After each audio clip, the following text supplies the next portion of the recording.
Bom, eu sei que o professor gosta de falar e de perguntar, eu acho que essa é uma das razões da gente estar aqui numa mesa redonda, né? Então, eu vou falar rapidamente, para até sobrar um pouquinho de tempo para a gente conversar um pouco mais. Eu já falo de um lugar completamente diferente do que a Flávia, até por isso que eu acho que as nossas falas se complementam, porque a minha formação é em física também, e eu acho que eu nasci professora. Sabe quando você nasce professora? Eu nasci professora e fui descobrindo isso, e cada dia mais eu descubro que eu sou professora. Então, a identidade profissional, tanto que eu escrevo lá sempre, professora. E uma coisa também que acontece é que as pessoas falam: nossa, você fez física na USP, uau, né? Professora da USP, com o que você trabalha? Tipo, quer escutar que eu trabalho com nanotecnologia, com física nuclear, sei lá o quê, quarks. Eu trabalho com formação de professores. Ah. E falo de boca cheia, porque eu tenho muito orgulho de ser formadora de professores. E a minha formação, além de física, eu trabalhei também com história e filosofia da ciência. Tem até um livro meu lá, vocês podem comprar, da editora da física. Se eu soubesse que tinha banquinha, teria trazido outros.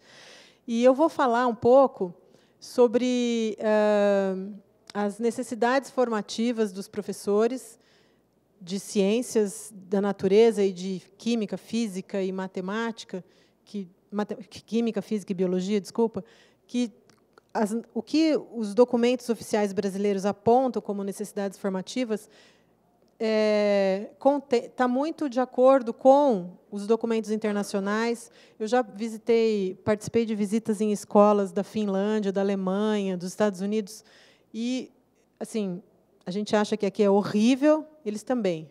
Só que é outro patamar de horribilidade, né, que eu sempre falo. Você pode achar horrível aqui, mas dá para ser pior, né? Mas o que a gente fala em termos de necessidades formativas, eu vou falar um pouco delas e mostrar para vocês que está de acordo com o que a Flávia mostrou sobre os apontamentos da Unesco, e os nossos documentos, tanto de formação de professores quanto de avaliação dos alunos, por exemplo, o Enem, são documentos que dialogam. E eles buscam construir uma identidade, tanto do professor quanto do aluno, para uma educação que tem, de novo, já que a gente está falando do assunto, né, que tem um caráter político, que, quando a gente fala de aspectos éticos, estéticos, não tem como a gente pensar na neutralidade ou numa suposta neutralidade do conhecimento. Como exemplo, para a gente falar um pouco das necessidades formativas, eu vou fazer um pouco de propaganda da minha casa, né, que é o curso de licenciatura em Ciências Exatas da USP, e acho que vai ficar claro por que eu vou falar dele. E também um pouco dos desafios e das dificuldades que a gente enfrenta nesse curso, que eu acho que a Flávia ainda não foi avaliar. Eu espero que um dia você vá nos conhecer. Bom, quando a gente fala sobre necessidades formativas, eu separei em 3 grupos, que a gente gosta de falar conceitual, atitudinal e tal. Eu vou falar um pouquinho sobre os tipos de competências desejadas. E a primeira de todas, que eu separei aqui como sendo de caráter conceitual, seriam ter aquela lista infinita de tudo que o professor precisa ser, né?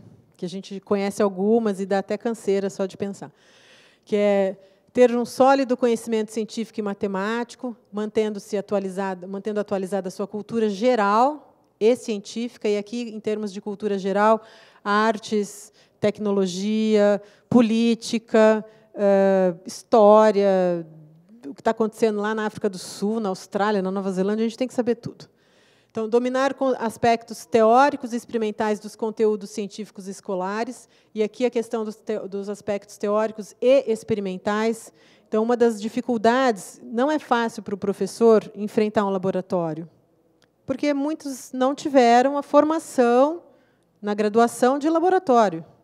Então, é um desafio enfrentar um laboratório. Vocês de escolas privadas, para vocês, eu acho que hoje em dia é quase uma demanda.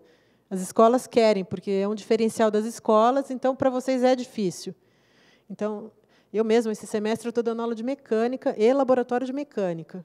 O laboratório é o que eu menos gosto, mas eu estou aprendendo. Conhecer teorias e metodologias educacionais e ser capaz de julgar, selecionar e incorporar seus aspectos relevantes em sua prática pedagógica. Então, quando a gente fala das teorias e metodologias educacionais, são várias, a cada 10 anos tudo muda, as abordagens mudam, o que a gente tem que fazer muda e tal, mas sempre há coisas que são importantes de cada uma e que se adaptam tanto para a escola que eu trabalho naquele momento, para a fase da minha vida. Quando você tem 20, 30 anos, você acaba de se formar, é uma coisa, você tem 40, 50 é outra, e quando você já está se aposentando, você quer saber de outras coisas. Então, essa seleção ela é uma seleção que ocorre ao longo da carreira. Reconhecer a ciência e a matemática como produto histórico e cultural, que é você, justamente, reconhecer a não neutralidade do conhecimento científico, que há aspectos políticos, que, quando a gente fala de aspectos políticos, a gente não fala de necessariamente políticos partidários, porque a ação coletiva ela é uma ação política. Então, entender a ciência como produto histórico, cultural e político, porque o conhecimento científico não é neutro.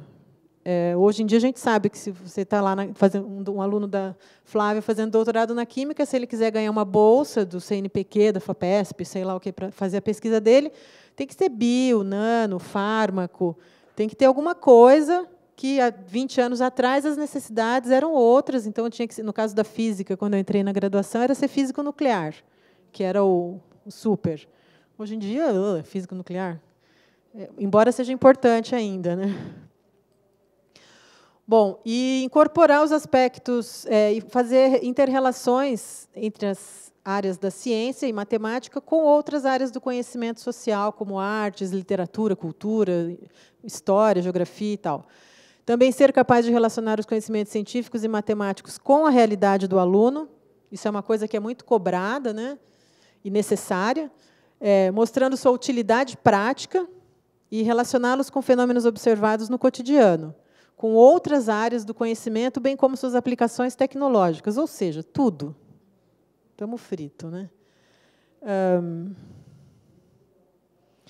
Já as competências de caráter, que eu chamei aqui de procedimental, estão contribuir para o desenvolvimento das potencialidades dos alunos, tais como autonomia, raciocínio lógico, intuição, imaginação, iniciativa, criatividade e senso crítico.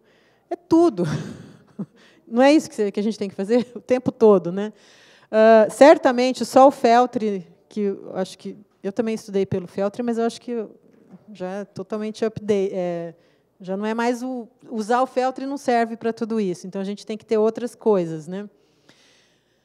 Uma outra coisa que é muito importante também, que é tomar decisões sobre a importância relativa dos vários tópicos dentro da estrutura curricular da escola fundamental e média. Então, você tem lá o número de horas, você tem que pensar, bom, isso aqui é importante, eu tenho que dar, isso aqui eu não vou dar, vou pular, porque não vai dar tempo. Então, saber avaliar a importância relativa dos conteúdos. Uma outra coisa super importante é analisar criticamente materiais didáticos, tanto do ponto de vista do conteúdo específico, quanto dos conteúdos ideológico e cultural envolvidos. Então, você olha para um material, você tem que escolher o livro que você vai adotar, você tem que pensar como que esse material se adequa, o que eu vou fazer com ele.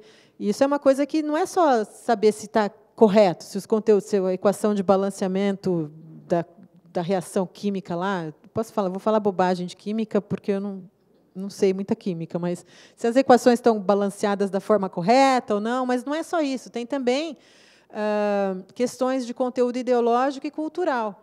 Então, se a química ela aparece como uma produção humana do conhecimento, uma produção de conhecimento humana, se ela se envolve aspectos da química com outras áreas do saber, então tem várias coisas que a gente tem que olhar para o material e para poder analisar o material. Uma outra coisa também é avaliar sistematicamente progressos e dificuldades dos alunos, ou seja, avaliar, que eu acho que é uma das coisas difíceis que a gente tem que fazer. A menos que a avaliação seja uma prova de múltipla escolha, mais do que 50%, 5, passou, beleza, me livrei. Mas a gente sabe que, hoje em dia, a avaliação é muito mais do que isso e é exigido da gente muito mais do que isso. E, muitas vezes, coisas que a gente não aprendeu, porque a gente não foi avaliado desse jeito. Muitos de nós aqui, eu vejo, a gente praticamente tem umas pessoas mais novas, mas todo mundo mais ou menos da mesma geração, que a gente foi avaliado na base, acertou mais do que 5, beleza, está livre. E, para a gente, é quase que esse é o jeito. Eu sobrevivi assim, sempre fiz assim, deu tudo certo, estou aqui. Agora fico inventando um monte de coisa, né? Mas é assim. Então, a gente também tem que avaliar sistematicamente progressos e dificuldades dos alunos.